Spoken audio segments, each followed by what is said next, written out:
ari nabwo abantu bari batanze itangazo ngo napfuye. Nibwo yahamagara ngo ati byuka, niba abantu batangiye gutanga amatangazo ko wapfuye usindagire ujye hanze. Nari narabaye nk'umuntu wahinamiranye kubera kumara hafi umwaka ntagera hanze, ntakandagira, ntagira hoteli, ntabwo nageraga hanze. Noneho abadayimoni bakorwe n'isoni. Ubwo rero nyuma yo gusenga ibyo bintu byamvuyemo bivuga biragenda, biravuga ati twari tugiye kumwica ariko ntitugiye gushya. Ari nabwo abantu bavuze ati haje umupfumu ufite imbaraga, ti kuko noneho iwe hararahaka umuriro. None se koko hararagahaka ku buryo n'abaturage babibona byaje ari ibisebe, noneho urivuza biranga, noneho haza umunyamasengesho wumva noneho bije mu mbaraga zindi, noneho zikubita amabati, bikubita idara, bikubita iki byose, ukajya kumva uri no mu nzu niba udakijijwe nawe warabyumvaga. Bajya kumva ku idara riri mu nzu ry'ibati hikubiseho ikintu ukagira ngo haguyeho nk'itafari rinini cyane cyangwa ibuye rinini cyane kandi nta muntu uriteyeho. Ibyo rero byagaragaye cyane haje mu mbaraga z'amasengesho, kuko njye numvaga ibintu bintwika nkajya mu bindi bisanzwe, naho harimo imbaraga z'imyuka mibi bohereza zikaba arizo zintwika. Bimaze guhishurirwa muri ayo masengesho, umuntu asanze aho ngaho nawe yeretswe ko ndwaye, nawe yabitangamo ubuhamya kuko ntiyaranze cyane.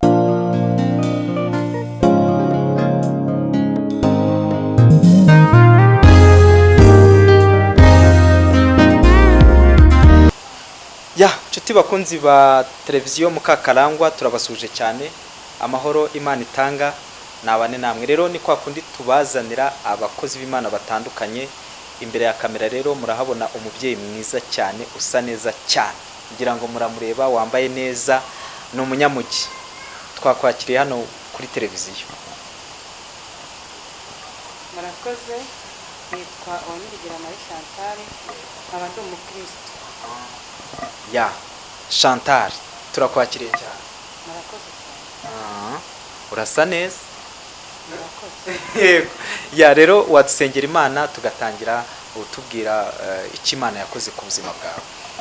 Mwami Yesu Kristo, turagushimiye kandi turaguhimbaje. Tugushimiye ko waturinze mu minsi yose itambutse, ndetse na n'uyu munsi ukaba uturindiye mu gakiza kawe uhimbazwe. Waturinze nta kiguzi tuguhaye, uturindira mu buntu bwawe. Mwami Yesu turabigushimiye. Aka kanya rero turasenga kugira ngo gahunda zose ziri hano zibe izawe, tuyoborwe nawe kandi dufashwe nawe, byaba mu byo tugiye kuvuga ndetse n'umuntu tugiye gutanga. Ni ukuri Mwami Yesu Kristo turasabye kugira ngo dufashwe nawe kandi tuyoborwe nawe mu izina rya Yesu Kristo. Amen. Imana iguhe umugisha cyane. Narindi kuvuga ko usa neza, kandi ni nabyo n'abadukurikiye barabireba, kandi iyi televiziyo ni televiziyo ya Gikristo. Rero uko bisa kose hari ibintu Imana yagukoreye byinshi cyane. Rero tuganire. Murakoze. Kuko nababwiye koko ndi umukristo, njye nagize icyifuzo igihe kinini cy'ukuntu nazavuga ibyo Imana yankoreye, none mbaye umwe mu banyamahirwe. Rero ibyo Imana yankoreye ni byinshi cyane, kuva naba ndi umwana kugeza n'iyi saha. Nkuko nabivuze koko ntago kuvuga ubuhamya ntago biba ari ubusazi cyangwa ari ibindi bintu biba byaduteye, biba twarenzwe n'ibyo Imana yadukoreye kandi ikabidukorera nta kiguzi tuyihaye. Ndi imbere yanyu rero, yaba dukurikiye, yaba ari hanze, yaba ari mu gihugu mo hagati, ndetse n'abaturanyi batuzi. Ubuhamya tugiye gutanga ntabwo ari ubuhamya bw'ubupirate nk'uko abantu bajya bakora ibintu bakabikora kugira ngo babone uko babona amafaranga cyangwa ibindi bintu. Ngiye kuvuga ibyo Imana yankoreye, n'abaturanyi baje, hageze n'uza muri quartier aho ntuye babimuhamiriza. Mbese ni ibintu bizwi no ku musozi hose n'igihugu, harimo ababizi ku rwego rw'igihugu. Abavandimwe bacu bari hirya no hino bandwaje cyangwa babonye uko nari meze barabibonye. Mu gihe wenda ndavuga ibiheruka, kuko ibya mbere byo nta n'ibyinshi, ndavuga ibyo abantu baba bakibuka vuba vuba, nk'uko tugize amahirwe yo kuba wadusuye. N'ubutanza gusura noneho tuganire. Tuganire noneho na kera uko wavutse, aho wavukiye n'ibiki byose. Ariko ubu ngubu wenda ndabivugamo makeya, ariko nyirizina ubuhamya byo gutanga n'ubwo burwayi mperuka kurwara muri iyi minsi, kuko hari n'ibimenyetso biri kungaragaraho n'abankurikiye arimo kubona. Nanjye ndi kubibona, nyine nari kuri kubaza izo nkuru. ntago ari uko nasaga. Ubwo rero reka ntagire ubuhamya neza kugira ngo ubone nuko ubikamera ndetse n'abadukurikiye bafashwe n'ubasha kumva ibyo mvuze bimukozeho nawe afata inzira yo gukizwa. Ngewe ntago nari umupagani, nari nkijijwe. Ndangije mu gihe cya covid igitangira abantu bari muri guma mu rugo, ngewe nasohotse ngiye ku kazi uko mundeba gutya mfite akazi nkora. Nasohotse ngiye ku kazi, hari ahantu nubakishaga amashuri ikigo. Noneho ngeze ku muharuro numva afashwe n'ibintu bintwika, subira mu rugo. Subiye mu rugo, ubwo hari muri guma mu rugo, abantu batajya hanze, ubona bigikaze bitari byacayuka neza. Ariko kubaka twarubakaga, indi mirimo twarayikoraga. Nge rero ubuyobozi bwite bwari bwangiriye icyizere ndimo kubakisha ahantu ikigo cy'amashuri kugira ngo abana bazabone uko basubira ku ishuri, kuko bari baragiye mu rugo kubera kutiga na covid. Ibyo byose n'ubuhamya abantu barabizi, ntabwo njya kubitangamo ubuhamya kuko hari ibyanzanye nyirizina. Ngeze ku muharuro ibyo bintu bimfashe, numva ndahiye umubiri wose, numva mu mubiri hatangiye kwaka umuriro, kandi nanabyutse ndi muzima. Asubira mu rugo, ndicaraho gatoya, ndakomeza ndashya, nyoberwa ibintutse, njya kwa muganga, ndivuza babura indwara, ibintu byose biranyobera. Ari CHK nagezeyo, ariko umudogiteri bita Kimonyo nagiyeyo, nagiye kwa IBA kuri Splendide, aho hose nahivuje.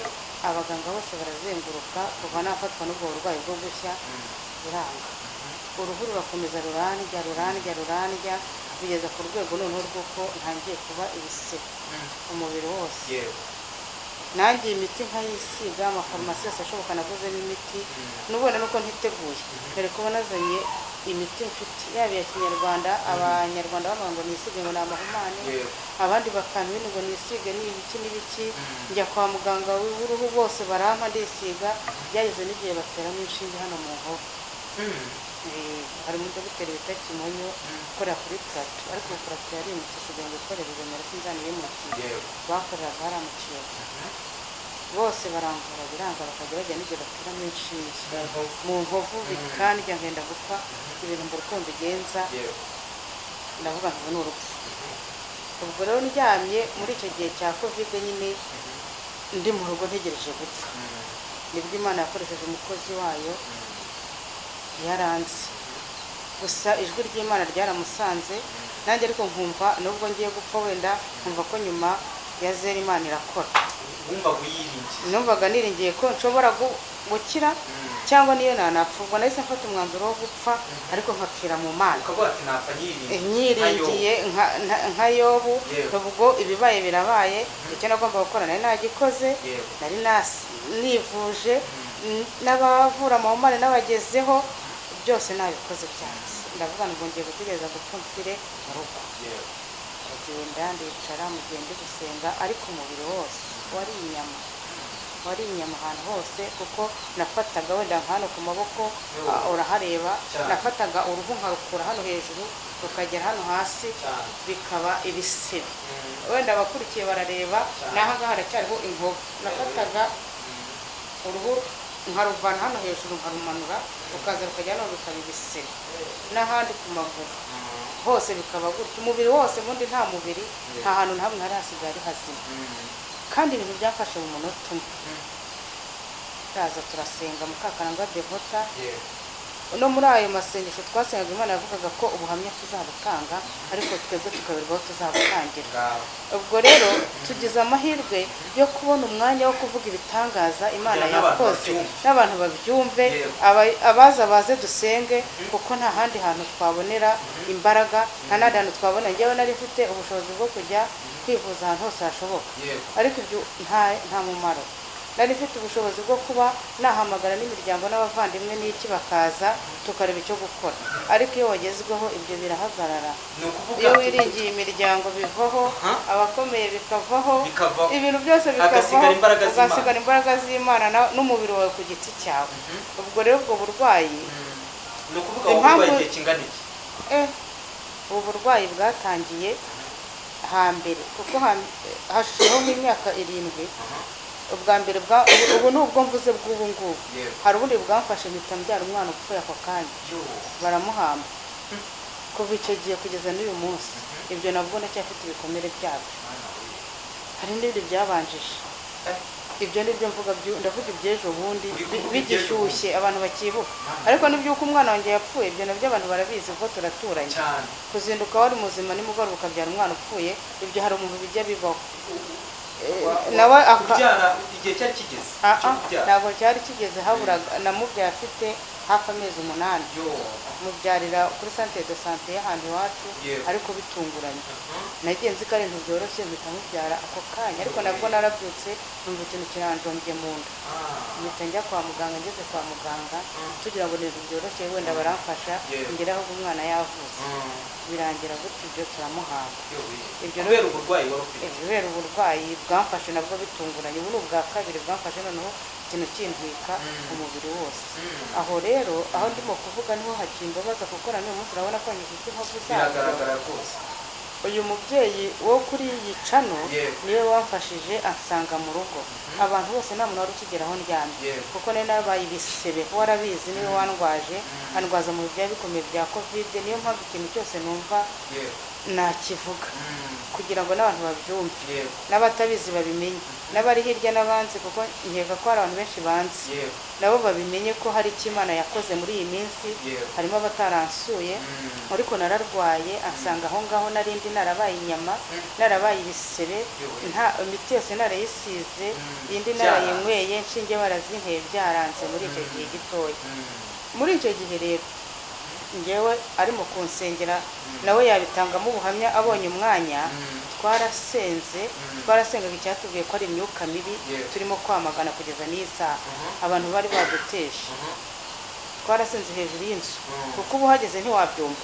Ariko muri icyo gihe hari n'undi mumama wo kwa pare w'umugabo wanjye, kugeza n'iyi saha aracyafite toromo yo kuba yaza mu rugo, kuko twarasengaga ibintu bikagwa hejuru y'amategura, muri gusenga bikagwa hejuru y'amategura, ikamanuka no kwibata, ukumva ikintu ngo pa, ukayoberwa ibyo ari byo, ukikanga. Uwo mumama we yadusuye, ako kanya twarasenze, haza umuserebanyi woherejwe n'abadayimoni. Ibintu ngewe ubu ndeba byamvugiyemo biravuga, kwa kundi abadayimoni bavuga. Uwansengera arahari nawe yabitangamo ubuhamya, kuko byaravuze ngo twari tuje kumutwara, ariko noneho muradutwitse turagiye. Ibi byo ntabwo bigishobotse. Ni ukuvuga ibyo ni ibintu byaje ari ibisebe, noneho urivuza biranga, noneho haza umunyamasengesho wumva noneho bije mu mbaraga zindi, noneho zikubita amabati, bikubita idara, bikubita iki byose, ukajya kumva uri no mu nzu niba udakijijwe, nawe warabyumvaga. Wajya kumva ukumva ku idara riri mu nzu ry'ibati hikubiseho ikintu, ukagira ngo haguyeho nk'itafari rinini cyane cyangwa ibuye rinini cyane, kandi nta muntu uriteyeho. Ibyo rero byagaragaye cyane haje mu mbaraga z'amasengesho, kuko njye numvaga ibintu bintwika nkajya mu bindi bisanzwe, naho harimo imbaraga z'imyuka mibi bohereza zikaba arizo zintwika. Bimaze guhishurirwa muri ayo masengesho, umuntu asanze aho ngaho nawe yeretswe ko ndwaye, nawe yabitangamo ubuhamya, kuko ntiyaranzi cyane. Twarahuraga bisanzwe nk'uko muri karitsiye bawe, ko nta wundi mubano twari dufitanye. Njye sinari nanamuzi cyane, aje rero ndavuga ngo uyu ni uje kunshinyagurira, kuko muri karitsiye bose bo bari barangije gufata amakuru ko napfuye, kuko ntekereza ko hari n'abantu batanze amatangazo, baravuga ngo Chantal yapfuye kwa Kabayiza, ariko abantu turi bukuri isanduku kuko hari muri covid nta gusohoka, ntabwo tubizi. Umuntu ahamagara undi ahamagara undi, ndaza kundeba asanga ndacyahumeka, ariko byo byari ugupfa. Ntabwo uwabivuze wenda yabivuze muri makeya, cyangwa byo gukabya inkuru, kuko iyo abantu batuye ahantu hari abakabya inkuru n'abavuga yuko zitari byarangiye, ariko njye narapfuye. N'umugabo nuko atabonetse yanabivuga nawe, kuko niyo wandwaje. Narapfuye njye ndazuka, narapfuye ku mubiri n'imbere, byandiragamo imbere bigaturumbuka inyuma tumaze gusenga, noneho biragenda bibisiba ahantu hose. Mukakarangwa Devotere w'iricano niwe waje kunsura, ariko nawe yoherejwe n'Imana. Ndavuga ati muri iriya nzu harimo umuntu Imana yacu iravuga, harimo umuntu urwaye, genda umusengere. Aje rero njye mbanza no kubitinga, nabana narasenze, narayivuze, nagize nte, woje ku giti, ni ukunshinyagurira. Ariko numva ijwi muri njye rirambwira ati reka senge. Turasenga, icyo gihe rero yaransengeye nta n'ibyumweru bibiri byashize sinabyukaga mu cyumweru cya gatatu ndabyibuka ari nabwo abantu bari batanze itangazo ngo napfuye nibwo yahamagara ngo ati byuka niba abantu batangiye gutanga amatangazo ko wapfuye usindagire ujye hanze nari narabaye nk'umuntu wahinamiranye kubera kumara hafi umwaka ntagera hanze ntakandagira ntagera gute ntabwo nageraga hanze ariko narembye cyane mu mezi 3 nibwo nananiwe kujya hanze urumva niyo ko hari ukwezi kumwe utajya hanze hari ikintu kiba cyabaye yaraje yambwira ati woge n'abantu bategeye kuba ko wapfuye ugenda ujya mu muhanda noneho abadayimoni bakorwe n'isoni ubwo rero nyuma yo gusenga ibyo bintu byamvuyemo bivuga biragenda biravuga ati twari tugiye kumwica ariko ntitugiye gushya ari nabwo abantu bavuze ati haje umupfumu ufite imbaraga ti kuko noneho iwe hararahaka umuriro none se koko hararagahaka ku buryo n'abaturanyi babibona abaturanyi ubwo harimo uwabivuze ariko ubwo afite impamvu yabivuze ashobora kuba yarazaga gukora ibyo bintu bye noneho hasanga umuriro cyane ubwo rero hasanze umuriro yahise asubirayo asubiye uwo muriro ntabwo abandi bawubonaga ariko hari uwabivuze aranabitangaza anavuga yuko iwanjye hararahaka umuriro ubwo rero uwo muriro uko yawubonye nanjye ntawo nabonye ariko yarabyivugiye bigirana kure avuga ati yazanye umupfumu ukomeye noneho harimo harakumurira cyane nkibaza nanjye ukuntu yabibonye bikancanga aho niho Imana ngenda yishimira yuko yankijije rwose kugeza n'isaha uwo muriro acyaha nta muntu upfa kwinjira iwanjye uko abonye umuriro w'Imana ntukazima ntabwo ushobora kuzimana rero kuko najya mpora nkucana negegeze niyo mpamvu n'aha ngaha kuri iyi cano naje kubivuga abari kure abari hafi babone ko hari ikintu Imana ishobora gukoresha umuntu wayo no kuva kera abantu b'Imana barakoraga niyo twareba kuri uriya mwami ntabwo umwami yari umuntu ukomeye ariko yaragiye aherekejwe n'abagaragu be aho yagiye bamusaba kwinjira mu mazi we abanza kubipinga aravuga ati namanitse ntabwo nshobora kujya muri amazi ariko abari bamugaragiye ngo ati yabo saba ikintu gikomeye ntabwo wari kugikora yagiyemo arakira nanjye rero ndi kuri iyi cano ndimo kubwira abantu ngo Imana irakiza ikanabigaragaza kuko ngenda ndavuga ibyambayeho ntabwo mvuga ibyo numvanye abandi ntabwo mvuga ibyo nabonye ahandi ndavuga ibyabaye iwanjye mu rugo ibyo bintu byateraga amabuye ubu byaragiye kera no mu rugo iwanjye nta muntu upfa kuhakandagira uko abonye kubera imbaraga z'Imana ese wasubiye mu kazi cyane kugeza n'isi urabona ko ubu igisigaye ndi kujya muri farumasi nkafatamo umuti nkasiga kuri izi nkovu kandi nazo urabona ko zigiye gushiraho zashizeho nta kibazo rwose ubu mfite ndajya mu bantu nta bintu byo kwihisha nta bintu byo kujya gutuka uko nabaga mu nzu ariko ubu noneho nsigaye nsohoka nkajya no mu rusengero biragaragara n'isura yawe ufite isura nziza nuko wenda kirimo utuntu haracyarimo utuntu ariko ndi gufata umuti wo muri farumasi yo gusiga kandi no gusenga ndacyakomeje kuko uwakoze ibyo ntabwo ari kure ntabwo yacitse intege niyo mpamvu mpora mu mbaraga z'amasengesho niyo mpamvu naje kuriyica no kugira ngo duce intege satani abamwe baravuga ngo imuka njyewe ubwo ndeba mfite umugabo mfite n'abana 2 uwa gatatu n'uwo wapfuye ndacyategereje n'andi masezerano Imana yampaye kandi yantereye muri uko gusenga niyo mpamvu rero naje kuvuga ibindi kugira ngo satani acike intege none se tukiri aho ngaho hari abantu nyine biringira imbaraga z'abapfumu bakiringira bakavuga bati mubarokore byanze ntago biri kwemera ni igiki wababwira ngewe imbaraga za mbere nabonye hano ziva mu gusenga no kubanza ukihana ukareka ibintu byose bigaragara nkaho byababaza Uwiteka wamara kubireka kwinjira mu mbaraga zo gusenga noneho ugasengera cya cyifuzo aho rero niho turimo gukorera umurimo imbaraga zo gusenga zo zirahari no gusengera abantu turabyiteguye ahubwo duhamagarira abantu bose cyangwa tubashishikariza abari hirya n'abari hafi n'abari kure baze hano mu cyumba dusenge indwara zananiranye izo arizo zose kanseri zirakira umutima urakira ibintu byose birakira amahoro araboneka mu rugo twari twarayabuze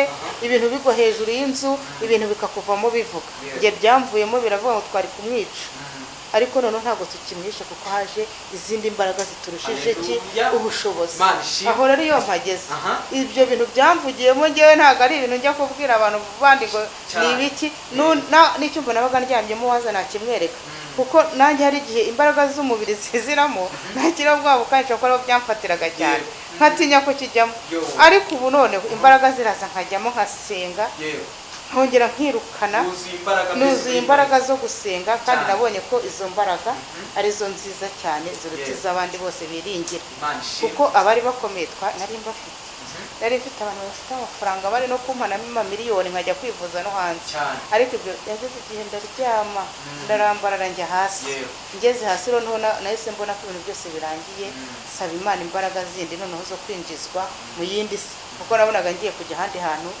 iyi si turimo yo nari nayivuyemo.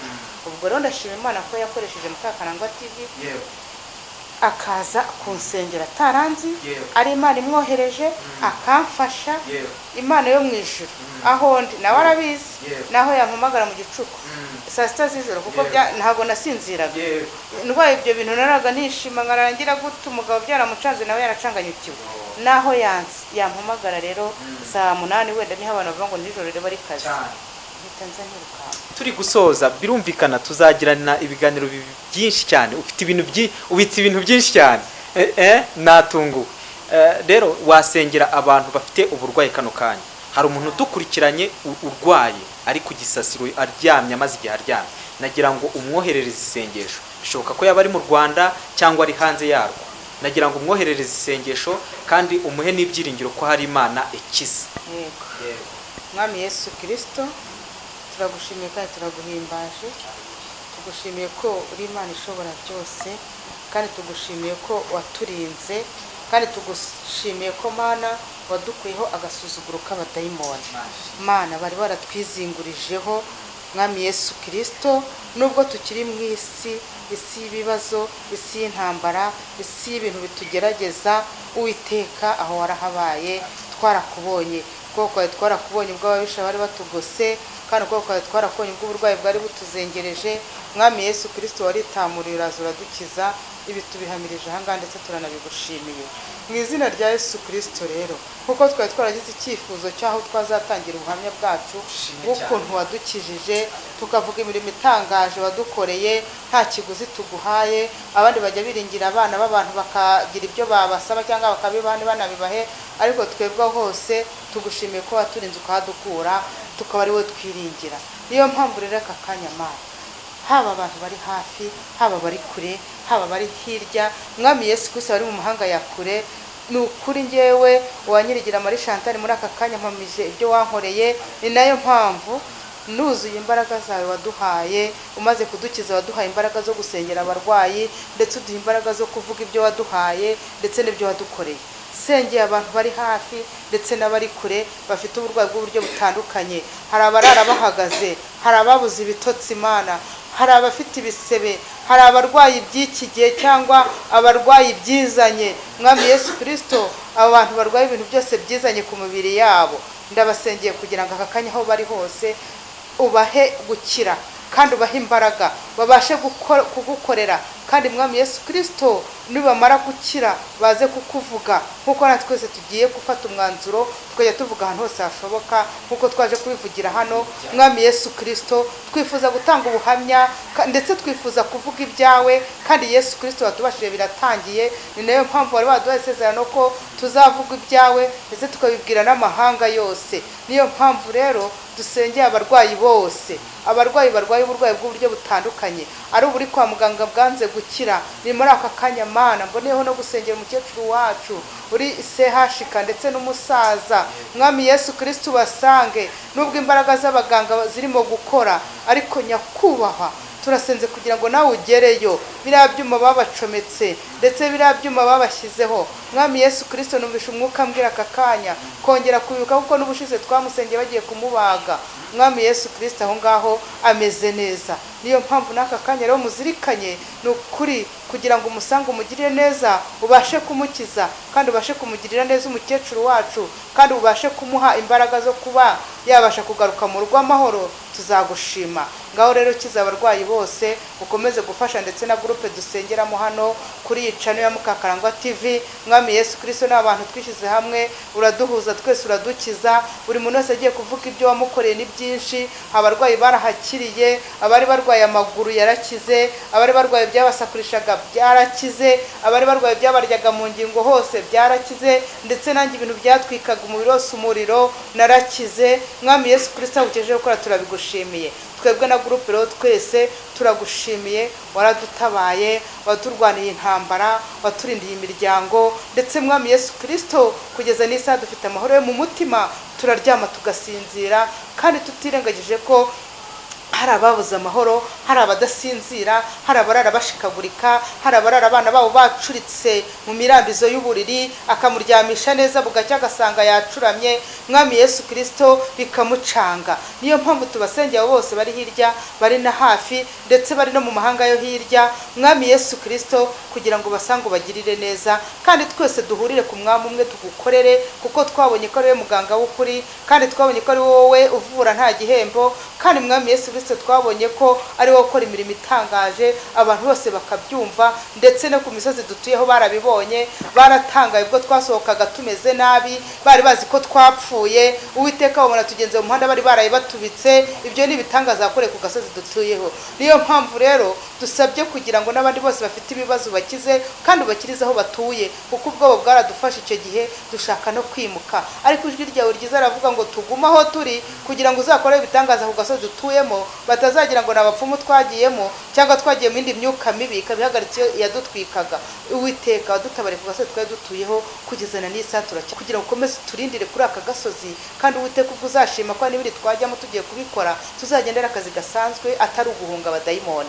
Uwiteka kuko warabatsinze, kandi kugeza isaha uracyabatsinda. Ni nayo mpamvu tugomba gukora ku rugamba, kuko urugamba rwo rurahoraho turi mu isi. Tuzi ko turi mu isi ibibazo, kandi turi munsi y'intambara, ducika bimwe ibindi bikaza. Niyo mpamvu aka kanya turi kuri televiziyo dusabiye abantu bacu bose, abo turi kumwe muri groupe, abo duturanye ubahindure, ndetse n'abafite iyo myuka mibi Mwami bayijugunye, kuko ibyo byose warabiduhayemo isezerano yuko abarozi ndetse n'abakonikwe n'abapfumu ndetse n'abakora ibintu bibi byose bihungabanya umutekano w'abantu, abo ngabo uzabacecekesha. Niyo mpamvu rero aka kanya natwe dusenze kugira ngo ukomeze ucecekeshe iyo myuka mibi ku gasozi dutuyemo, kaba gasozi k'umutekano, kaba gasozi k'umugisha, kaba gasozi abantu bose bifuza kuzaho, kandi Mwami Yesu Kristo kaba gasozi keza. Ni nako dusengeye rero Mukakarangwa, kugira ngo umukomereze impano wamuhaye. Mwami Yesu Kristo ahakura kugira ngo adusengere tubone amahoro, uhongere. Mwami Yesu Kristo umurinde ibibazo byo bitandukanye, kuko asengera abantu abo yirukana imyuka mibi, bamwe babayohereje bagashaka kwimweza kugira ngo acike intege. Niyo mpamvu Mwami Yesu Kristo dukubise imbaraga z'abadayimoni, dukubise imbaraga z'abapfumu, dukubise imbaraga z'abarozi muri aka kanya, kugira ngo iyi channel ya Mukakarangwa TV ivuge ubuhamya, ndetse itange n'imbaraga ku bantu, kugira ngo twese tumenye kuri Imana ukora, kandi ugakorera mu gihugu, ndetse ugakora hafi, ugakora no hirya hose. Abari hanze turabasengera, ndetse abari no hafi tukabasengera. Niyo mpamvu Mwami Yesu Kristo tugushimiye kuri Imana, kandi ugiye gukora, kandi ugiye gukora ahantu hose. Imbaraga zawe twarazibonye, ni ukuri waradutabaye. Komeza udutabare muri byose, mu izina rya Yesu niho tubisabye, amen.